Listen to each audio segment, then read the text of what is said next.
China. Duncan Turner, SOSV, Managing Director, General Partner.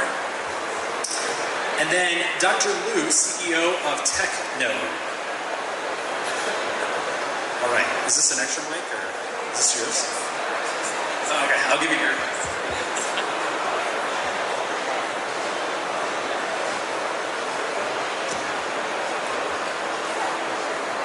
Didn't realize I was going to have to carry so many things at once. Ooh. All right, so,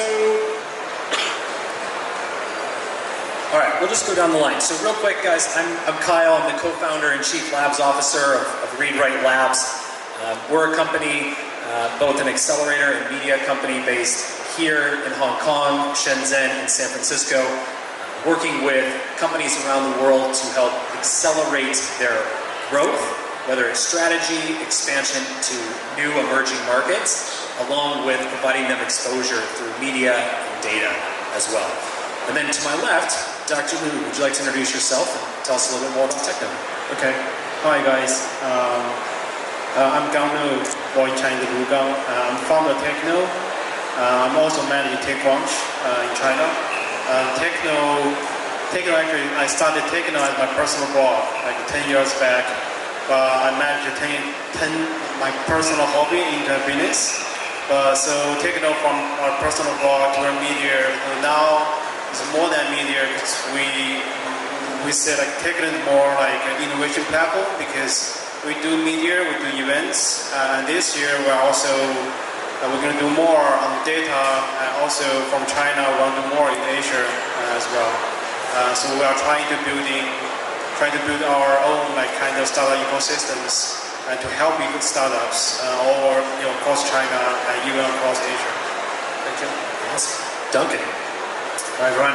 So I work for a fund called SOSV. We're an early stage technology fund.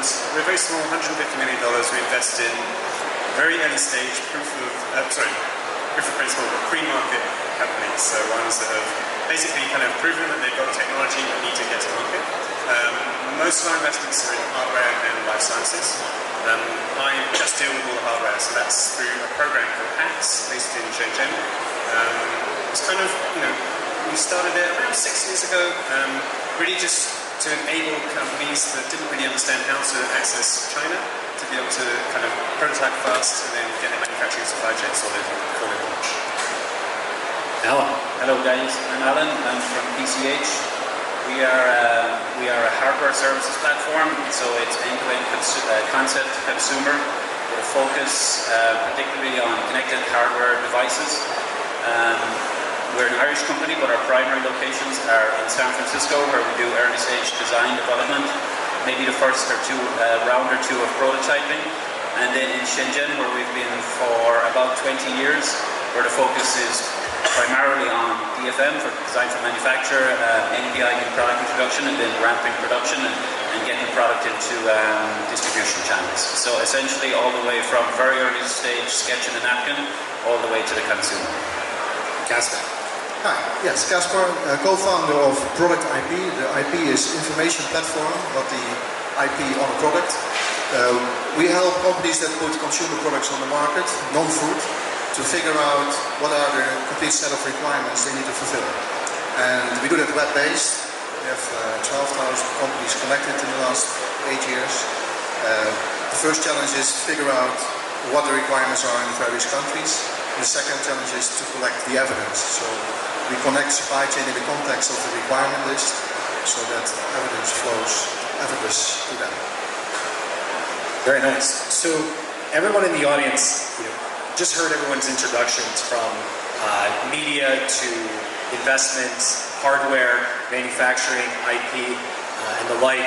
Be thinking as we talk type of questions that you can ask us in these areas, because you have some of the best experts on stage and the opportunity to do so. We also may be the only panel today wearing all sneakers. I just noticed that. We all have very colorful sneakers. As a moderator, I get to have a little fun. So, all right, let's dive into it. So, the ups and downs, the rise and falls of being an entrepreneur. Today, more than ever, it's important for companies to be global, to either have that mindset or be thinking about how to expand beyond their local market. What is one of the first pitfalls that every entrepreneur falls into today more than ever, and how should they start to overcome it? Duncan, we're going to start with you.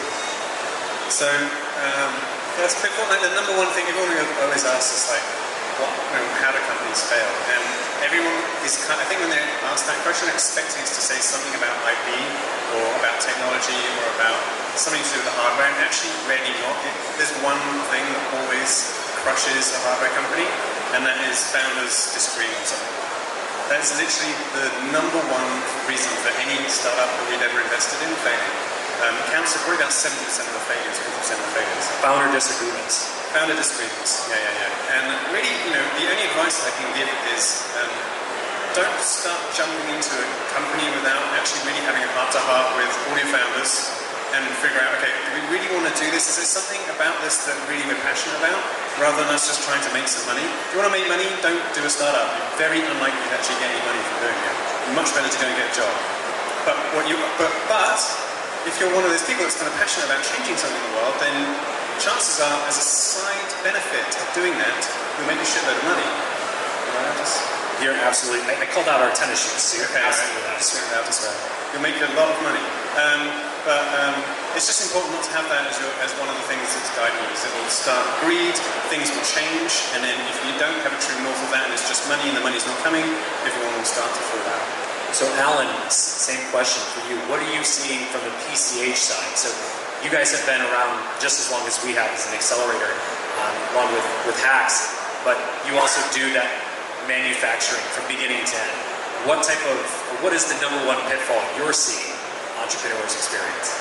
So we kind of live in this engineering world at PCH, which is the companies are maybe a little later stage, and they're really, post-prototype, getting into this really this product development cycle, which can be very difficult to navigate. And what we see from a hardware perspective is almost an underestimation of the importance of design and engineering validation. And these validation period of the development cycle is very much the non-glamorous piece of it. It's things like regulation, it's things like reliability, it's things like field testing for how a product will perform when it's in the field. And it's after the initial excitement of developing your first prototype and going to CES with a cosmetic functional prototype, something that gets investors really excited, consumers really excited. And it's before making your first shipment, which is also really exciting in terms of I've got numbers, I've got product and distribution channels. It's that bit in between. Various companies call it different things. We call it EVT, engineering validation, DVT, design validation, and then PVT for production validation. And this is nitty-gritty in the factory, figuring out problems that will, unless addressed, will cause much more performance, functionality, brand-damaging problems later stage that can destroy a company. So, from our perspective, understanding the time and the cost of validating your prototype before you ever go to production is a huge pitfall. We see a lot of hardware companies on platforms like Kickstarter and other crowdfunding platforms like that generate a lot of excitement in the very early stages, and then it kind of peters out a few months later, and we see them pushing out launch dates, and in some cases never really launching. It's because the ability to build one and the skills around building one is a very, very different skill set required to build 5,000, 10,000, 50,000 units. And understanding that validation period, that nitty-gritty, non-glamorous camped out of a factory for 4 or 6 months to a year, whatever it is, understanding what is required to get through that process is a gap right now. And especially for startup companies where they don't have the infrastructure within the company to understand what it takes to navigate that difficult period is a major pitfall. So it sounds like the party starts off great. Yes. And then the party gets a little difficult, and that's when these pitfalls start to happen. Whether money comes in, product starts to take its next course or next step. Do you guys agree? It's just like a translation. There's a design language that translates to an engineering language, but it's that second translation from engineering language to manufacturing language. That translation can be tricky.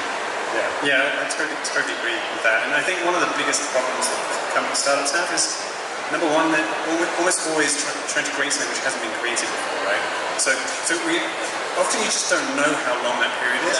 And then the worst thing is that you have some other founder coming to them and be like, oh, well, I made a pair of headphones just like that. No, not like that. But like, it only took me 6 months. And they're like, oh, well, it only takes 9 months then. Just put a bit of padding in.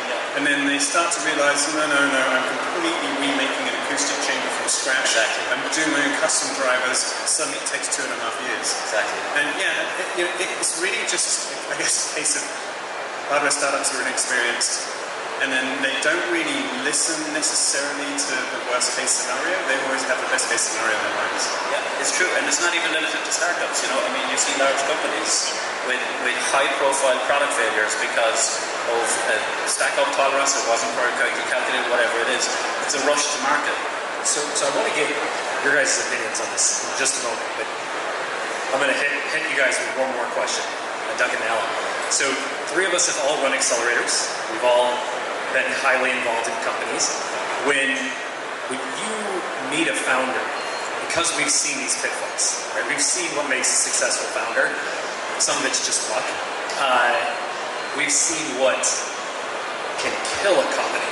So when you guys are talking to entrepreneurs, advising, mentoring, investing, customers, do you share these types of things with them?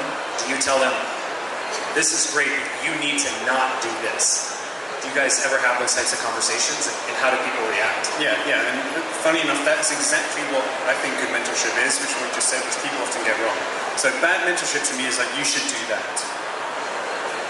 No, why should I do that?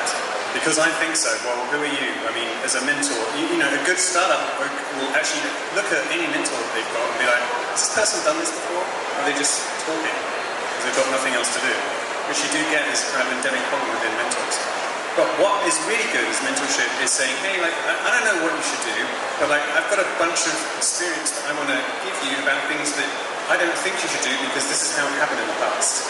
And it's kind of like, the idea is really just to close off potential avenues that you know are dangerous rather than trying to direct a company through one, which is dangerous. And then ultimately they'll never really want to do what you want to do, they want to do what they want to do. In Caspar, I mean, you're now working with a lot of companies, you're working with startups. You guys have regular events that you host in your offices, trying to educate startups. You know, echoing Duncan, do you find yourself in that position of guiding these startups? Absolutely.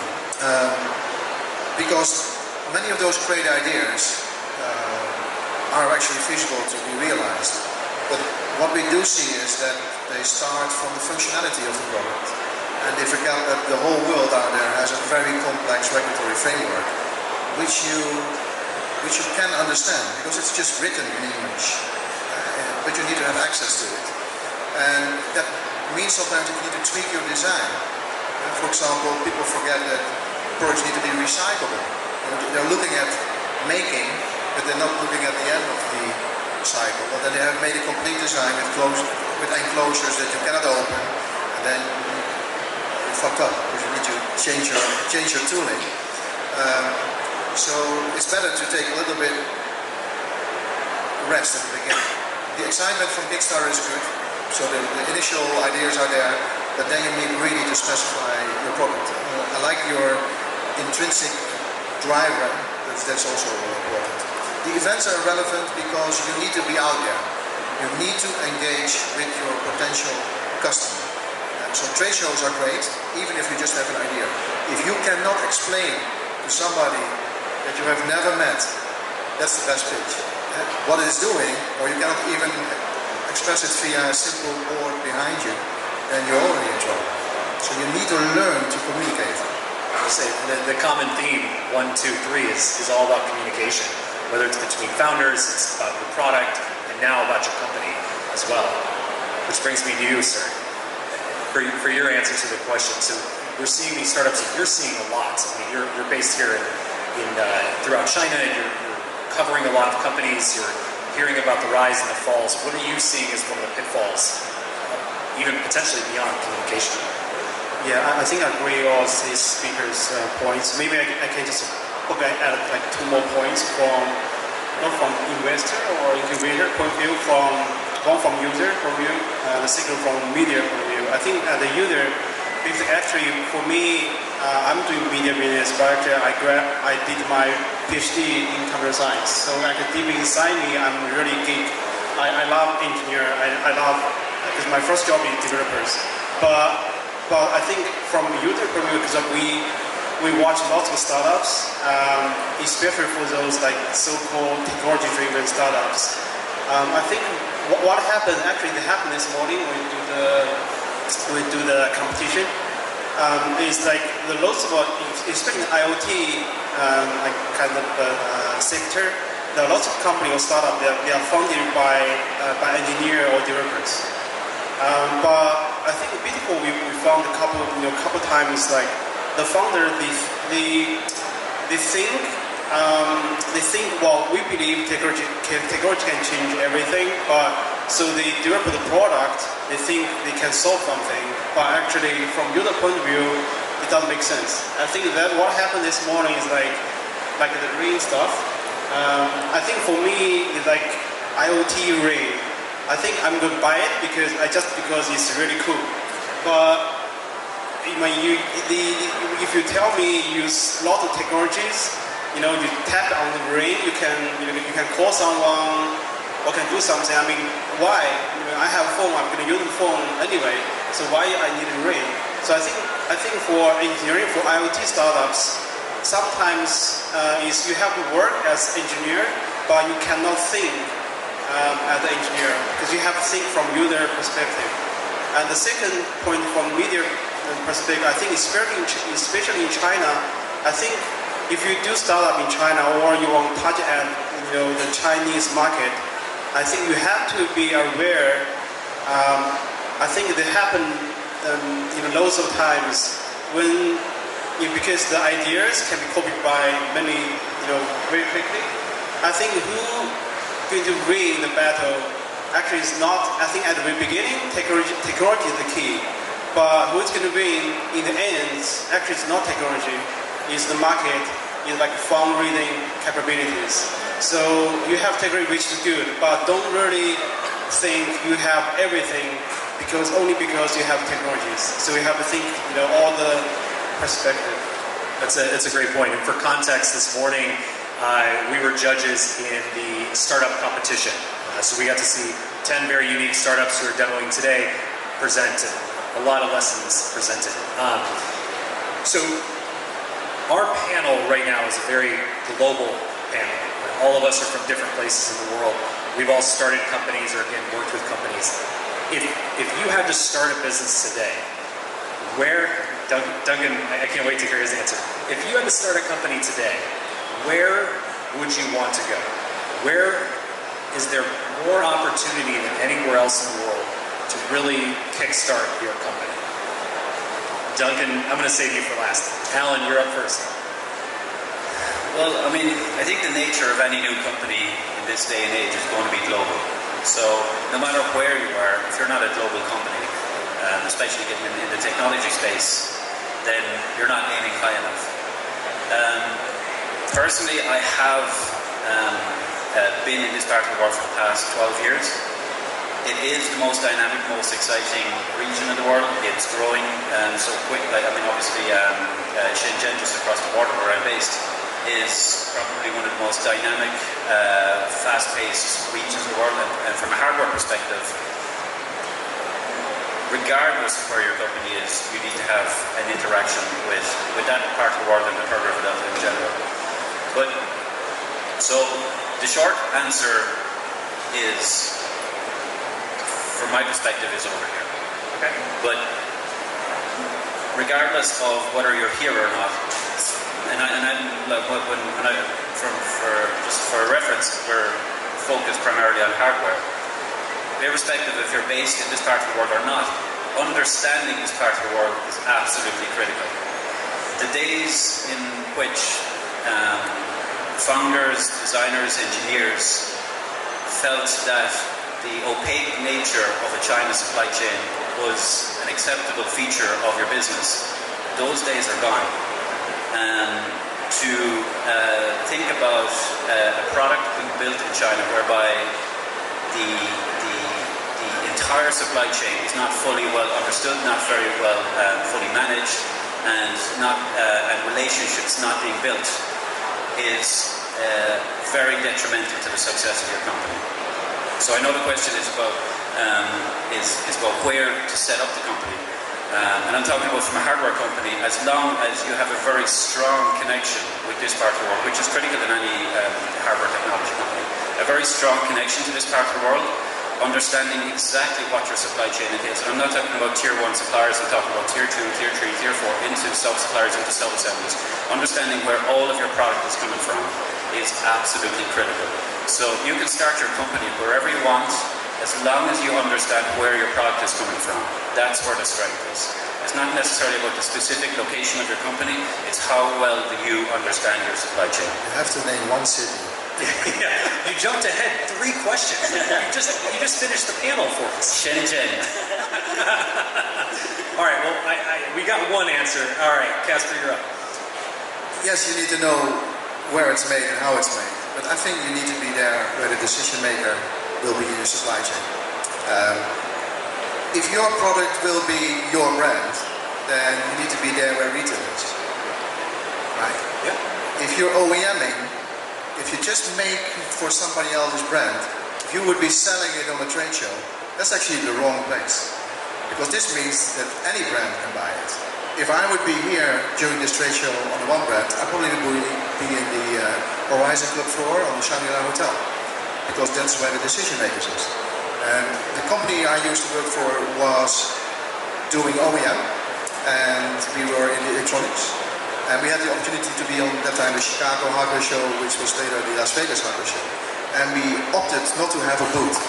We booked rooms in the Ritz-Carlton. And we spent $100,000 in 6 days. But we met all the decision makers from Walmart. That time was still Sears. Yes, you need to understand how it's made, but you need to understand how it's sold. Because you can make it, but if you don't sell it, where is the decision maker that says, I want this on my shelf? And I think you need to focus on that. And one city that you would start a company in if you had to? I would go for probably Hong Kong for trade show reasons. All right.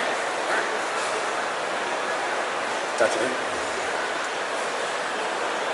It's a really hard question actually, because you have to, when you start a company, you have to think all aspects, like where to sell your product, where you manufacture stuff, and also what type of product you are doing. If you do, because I'm from China, for me it's usually hard to answer. If you want to do e-commerce, Hangzhou. If you go even Beijing, could be anywhere, or you could do almost everything. Shenzhen, hardware, but maybe you never heard, like you think about Xi'an. Xi'an, maybe you never thought of Xi'an, but actually, if you look read all the news about Xi'an, I think Xi'an now the government is so supportive. They are talking about what they call like deep tech, right? So and also I just heard this. Our friend told me, Xi'an, like if you can bring a unicorn or sort of unicorn to Xi'an, and Xi'an government will give you 18 million RMB. As kind of reward,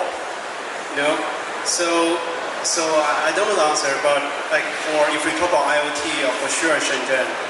But if you run products which only is market driven, I think it will be China. But if you're technology driven, I think you can do anywhere outside China. So Duncan, last up, you with SOSV have a widespread map. So there's no pressure here on which city you pick, but which city and why? Okay, so if I was me, just you.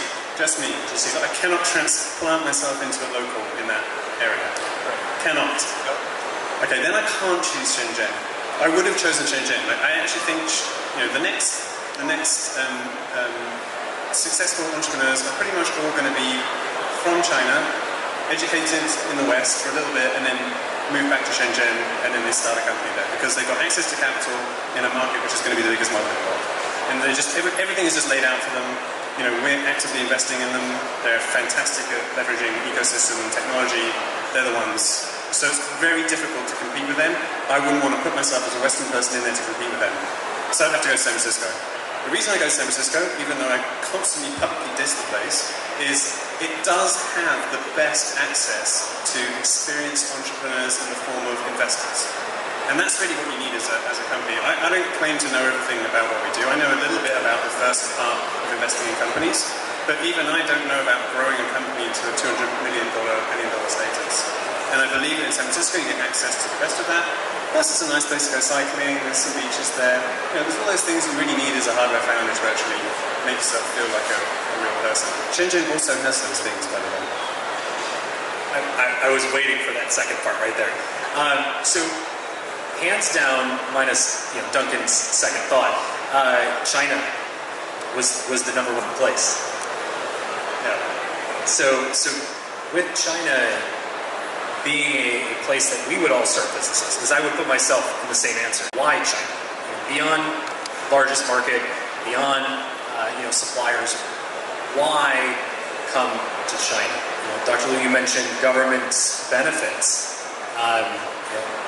Let's hit on that. I mean, right now, as an entrepreneur, you can choose anywhere in the world, but the opportunity and the benefits of coming to China are such, and we want to share a little bit about them.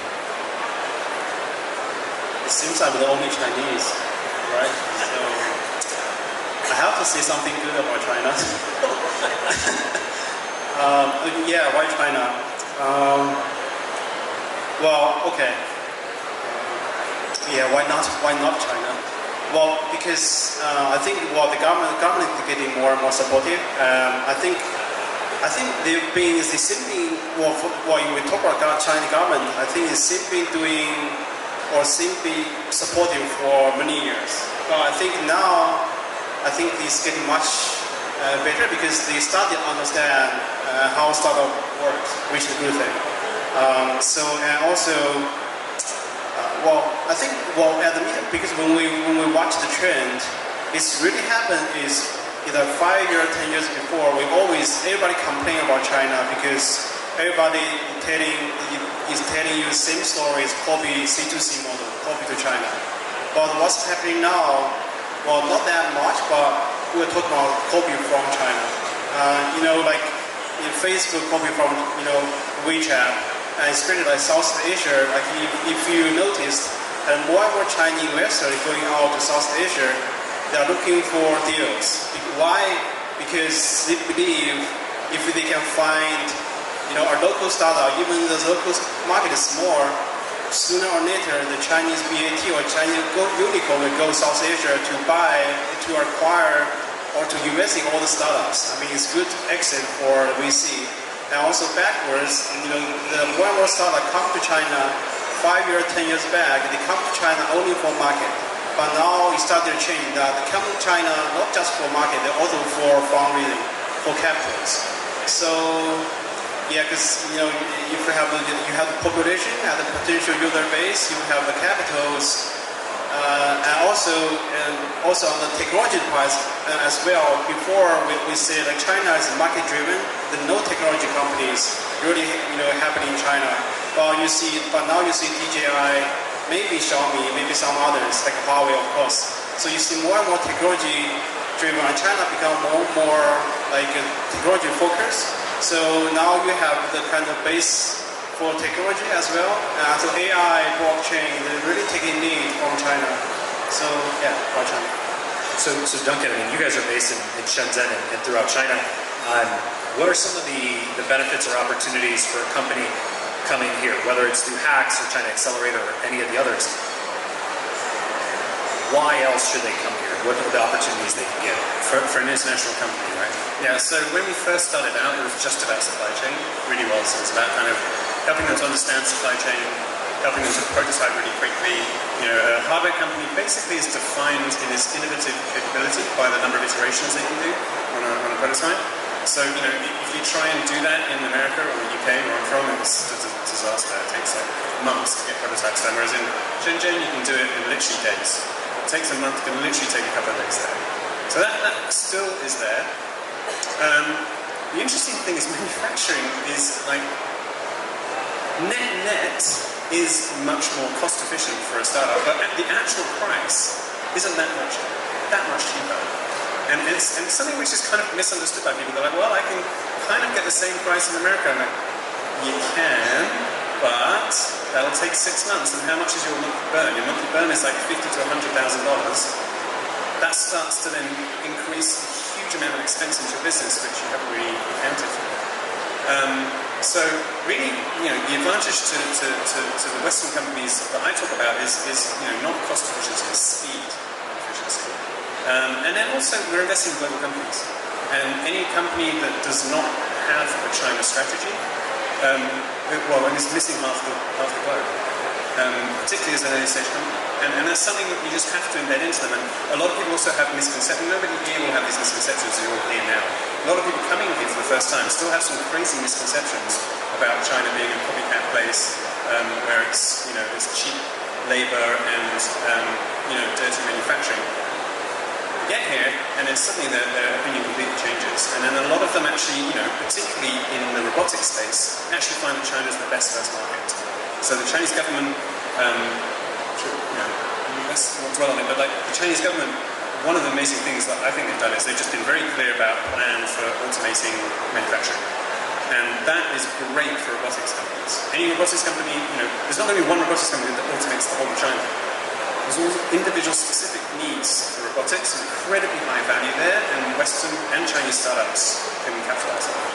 So what kind of trends, starting with Caspar, what kind of trends are you starting to see now happen here in China and Hong Kong for new companies? So if someone out in the crowd is looking to start a new company or they're in a space, what is kind of the trending industries throughout China? I think they more and more realize that it's actually not manufacturing but assembling. So it doesn't really matter which one of those entities that do. Well, traditionally they always focus on the one that does the plastic injection or make the housing, and that's the one that does the assembling, and that's the one that does the final quality control. But that actually is often the guy that has the least affinity with any of the core technology in the product. So we see people taking a more modular approach. And we actually also see people that say we could also ship the modules to somewhere else and do an assembly in a completely different part of the world. So late customization. I think that's what they realized, and they start to realize that they need to think much bigger in terms of quality. And in order to really establish a price that consumers want to pay for the product, you need to really step up the initial orders in your mindset. And we see a lot of people coming with a great idea, running into a factory and saying, yeah, we can OEM a smart refrigerator for you, but we can only make 500,000. And their market concept is then 10,000. Then you need to think a lot bigger. From an entrepreneur point of view, what I think is interesting from China is that China challenges you as an entrepreneur. There is a tremendous amount of new talent. They work very hard. They got a complete different wish list than the people in Europe that you do. They don't say that they're not smart, but they are kind of lazy in that sense. They're not so eager anymore. So that challenges you as an entrepreneur. And last but not least, you can have a different dish for breakfast, lunch, and dinner for your entire entrepreneur's life when you travel China, which is not to be underestimated. That's a good point. So Alan, same question. What are you seeing as industry trends happening throughout China? I mean, you've got companies coming to you guys all the time. What are you seeing? Is it artificial intelligence? Is it deep learning? Is it consumer products? Is it enterprise? What are you seeing happening in China more than ever? So we might take one product that we have as a case study, because I think it's actually really interesting. And you're talking about companies coming to China to capitalize on opportunities. And obviously the total addressable market here is so immense that it's not just interesting to startups, it's very interesting to the Fortune 500 companies, to the global multinationals. So it's how do you get great product into the hands of a Chinese consumer that's willing to spend for a premium experience, for a premium product. And the case case I want to reference, the reason I can talk about it is because the company themselves have spoken about PCH as a supplier, is L'Oreal, right? So they're, typically a non-tech company. Again, we see these as huge opportunities for PCH because they're beginning to leverage technology for their own competitive advantage. And the project that they're looking at right now is personalization. And in terms of it, you asked about trends. Consumers in China have such expanded spending power in the last 20, 25, 30 years that the opportunities to bring a premium product into the hands of those consumers is very, very attractive. Personalization is a trend in the industry which we see. It's difficult for manufacturers because personalization by nature is humans as one. And that kind of contradicts this trend towards automation, because automation really requires every unit be the same as we're churning out units. So one of the challenges we have right now is how to build a repeatable process to build unique products. Solving those challenges will unlock this massive opportunity, and it's not just for startups, it's for all companies. And how do you make a product that may have existed for 100 years? How do you make that compelling to a Chinese consumer? And the way in which we're doing it in this specific example is personalization. But the way we're going to be doing it is the personalized cosmetics plan. So existing brands consumers know and they admire and they respect, and making sure that the way we're doing it is customized blending of cosmetics and customized packaging, but making that experience of receiving a product, opening a product, using a product very specific to that user. So we see this as a trend in terms of Chinese consumers are willing to spend for premium. There is always a challenge in attracting and then in unlocking that opportunity. But by carefully navigating the landscape, by understanding your consumer, and by investing in the operation, the engineering, the technical aspects of unlocking that opportunity will have huge paybacks, not just for startups, but for much larger companies also. So Dr. Liu, you're covering, you're investing, you're seeing this landscape here in China. What type of trends are you seeing industry-wise here in China? I think, when we talk about trend, maybe everybody think about like AI or blockchain, but for me, I think like AI, blockchain, that's just fundamental technologies. I think they're going to, it's not just happening in China, it's going to happen in the global space. But I think what I want to emphasize is, if you look at the Chinese, it's kind of the hottest keyword now in China. I think the two, one's called like Internet Plus, the second called New Retail. I think those, maybe that's the two, the two keywords, but actually it means a lot. Which means like Internet Plus, so actually it's like traditional business plus Internet. New retail, this thing, like retails happen to everyone, like into daily life. So I think what's happening in China now, I think it's given lots of opportunities. You have to think like everything traditional, like everything, like all the traditional business will be disrupted by the new technologies. So that's why you look at China, how people pay, like, we talk about the car, like a car, we have a couple of like startups that manufacture their own car.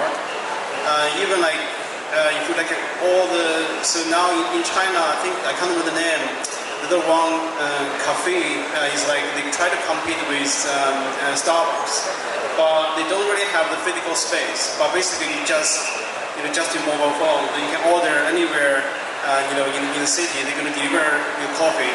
Okay, you don't need to go to any like street shop to buy orange juice. You see the machine everywhere in China.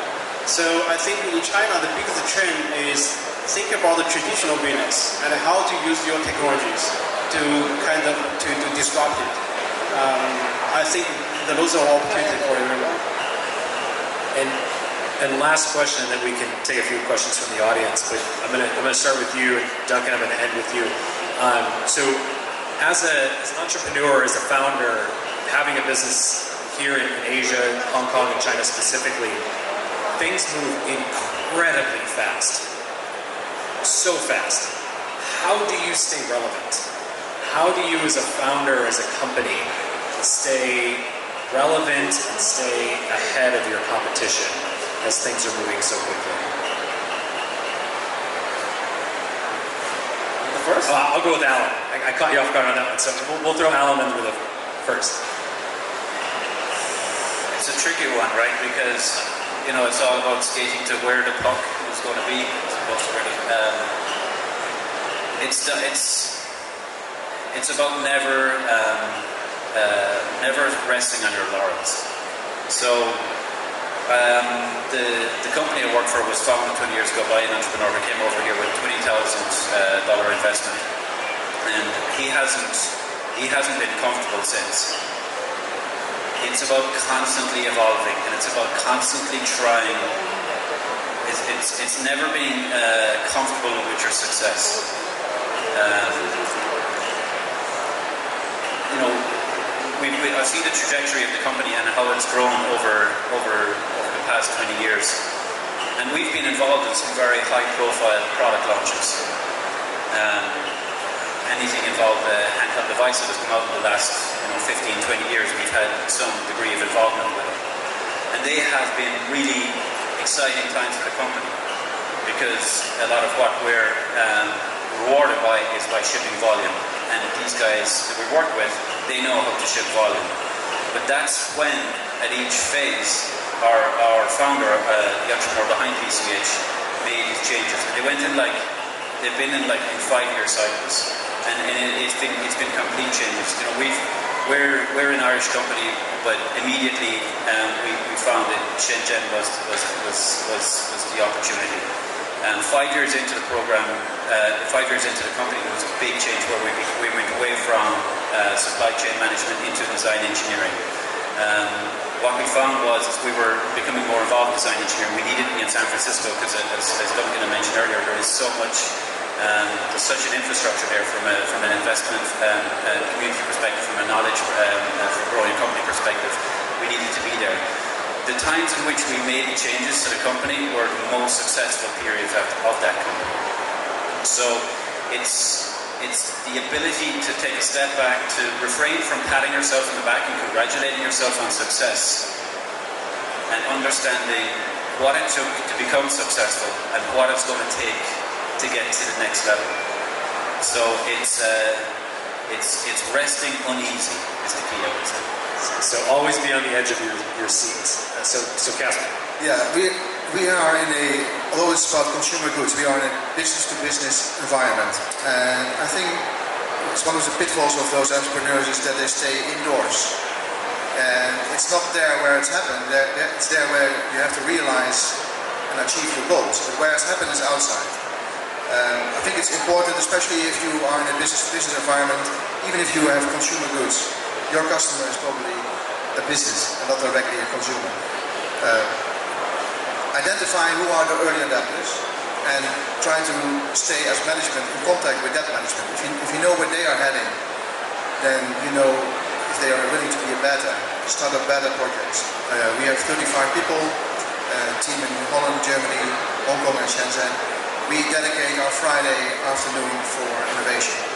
We have 5 IT guys programming in Holland. There's always about 20-25% reserved for things that probably crash, crazy ideas. You have to stay that entrepreneur yourself. We have one advantage is we are a service company. We are also using our own product. So that was a great idea on Friday. We realized on Monday, crashed it on Tuesday.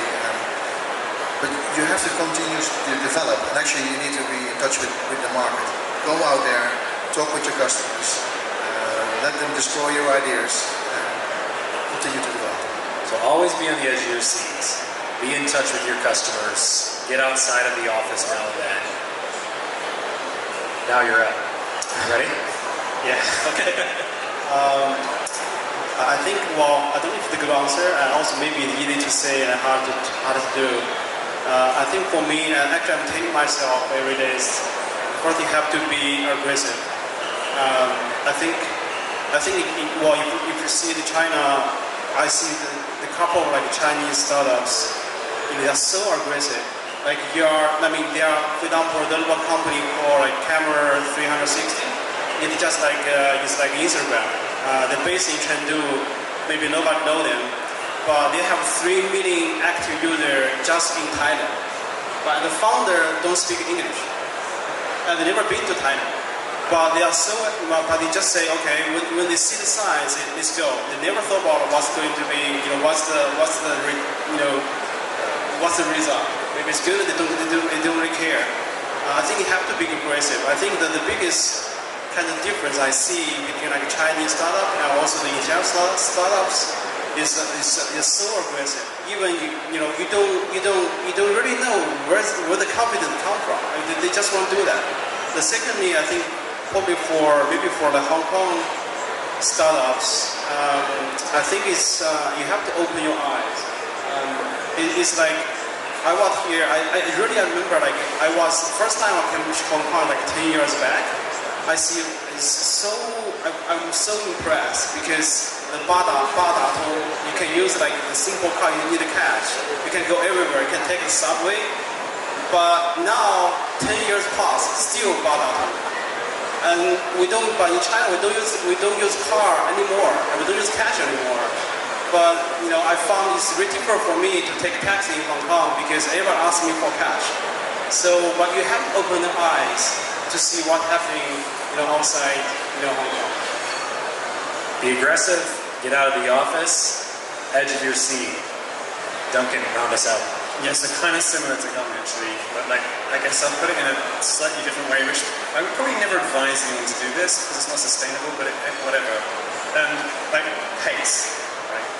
You need to have pace. So the problem is you often come out, got a product, it's good, the technology's good, maybe it doesn't quite work, you haven't really listened to people, and you take a while to get back to the next one, people have forgotten about you.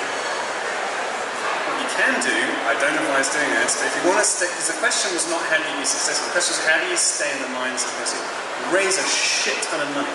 Just go and raise loads and loads of money, and then get your product out there, and then have all these offerings you're continuously iterating on.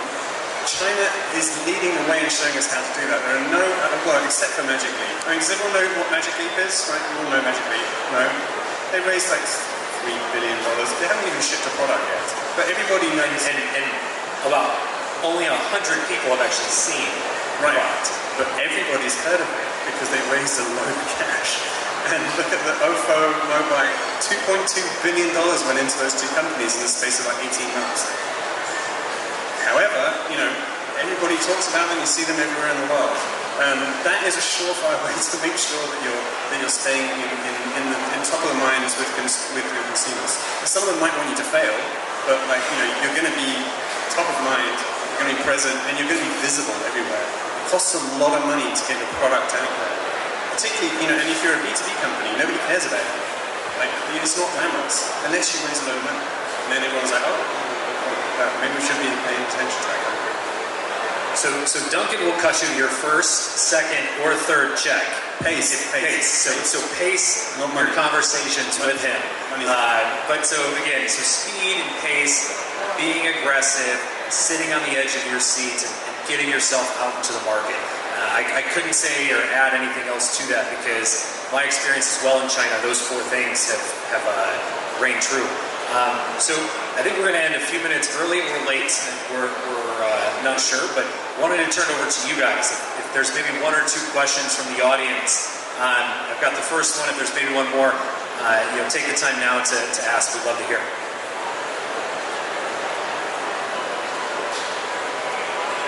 Thanks again, everyone.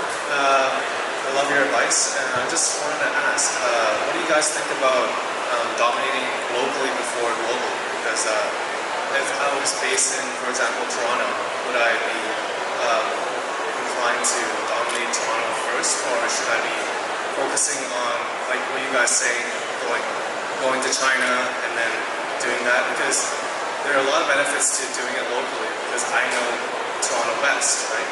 Whereas going to China, I don't really know the market as well. So I just want to know what you guys think. Yeah. Well, if you know Toronto very well, so that is your beta test market. But from a technology testing point of view, I would do that if it's relevant for the product. But you have to think global. You have to think, get the product out there, and that probably need a lot of cash for that. I had to tell the microphone to the middleman there. So dominating local, I wouldn't say that. Testing local, and then go global.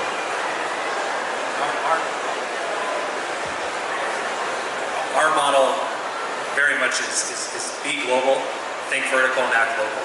That you should be very focused on, from my perspective, these guys might correct me, but you should be very focused on being relevant and dominant in your local markets before going after your next global market. But as a business today, whether you're hardware or software, you need to be thinking about your customers on a global scale. When you do a crowdfunding campaign, you're going to get company or customers from all around the world. You need to be thinking about who those customers are and how you can service them from your local area. I'll turn it over to these guys as well. Toronto is actually a great place to be, I think. Right? We've got a bunch of portfolio companies there. There's a huge infrastructure there. The CDL, probably one of the best mentorship kind of conglomerates that I've ever seen. Groups that I've ever seen in my life. Really fantastic. And you've got just look at the ecosystem that you're trying to kind of decide on. Toronto's got great universities, great load of investors, and then a great amount of experience in developing decent-sized companies. It's a perfect place to start from. You may need to move out of there if you need to attract larger fundraising rounds later, but a fantastic place for the first 2 to 3 years of your business. Yeah, I agree. I think you have to think about global, that's for sure, but you have started from local, that's also for sure. I think the first of all is, I think most of the cases, even like some companies that are doing great things in the global market, I think they started from local. But I think the key thing is you have to be ready for failure. You have to be, because once you realize, you have like a BAT in China, which can do something similar to you. You have to learn, giving up is not, that doesn't mean you're going to fail forever. Okay, I see, for example, I can give you, like a couple of examples. There's one company based in Shenzhen called OnePlus. Yeah, OnePlus actually, when it started, they also want to do Chinese market. But when they realize, like, no much space in China because Xiaomi, Huawei, blah, blah, now they are doing great in the global market. Right? And you can see, another startup called, I don't know if you know, TouchPal. It's like Android-based input software. So it's like Sogo stuff. We started, like, tried to compete with Sogo. But Sogo is getting stronger, then backed by the Tencent. They realize, okay, it's really hard for them. So now they go to global. But now they become unicorn as well. So you have to basically have the sense, okay, when you have to stop. But you have to start from local market. That's for sure. So we have time for one more question. Is there one more question? All right.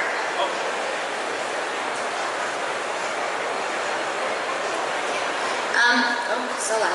Thank you, everybody, for your contributions on the panel today. So when it comes to entering China, obviously China is not just one country. It's like several different provinces and almost societies within this one country and cultures. To what extent should entrepreneurs be spending time understanding the local cultural context and building relationships versus just going in and trying to build their business? Rapid fire. Same for Europe. You can give it one name, but I think even different cities have their own rhythms. You have different climates already. You cannot say it's one China. So you gave the answer already. I think if you're looking for case studies, you can look at Barbie dolls versus KFC, which are kind of a juxtaposition, but it's about the inability for Mattel to deploy Barbie dolls in China because of their lack of familiarity with the local market versus a product like Hello Kitty in terms of how that resonated with Chinese consumers. And then you look at KFC as an example of a company that was able to adapt quickly enough to be able to penetrate that market in a very effective way. So to answer your I know you're really short in time, it's about having the emotional intelligence to be able to make early decisions and be willing to adapt. Because companies that have been unwilling to adapt in China have not survived. Another example is Starbucks, for example. I mean, at the beginning they were refusing to take WeChat payments. I think at Starbucks in the first couple of months, WeChat became probably one of the most popular form of payment. And they were refusing WeChat payments. They were only accepting Apple Pay. They quickly reneged on that because they knew that was not going to work. So spot the opportunity, use your emotional intelligence to understand where you need to adapt, and then execute. Cultural awareness. So guys, thank you very, very much. We've got an amazing, awesome, badass panel after us that you should stay here for. Some of the best women in entrepreneurship and technology here throughout Asia are up next, so definitely tune in. Thank you guys.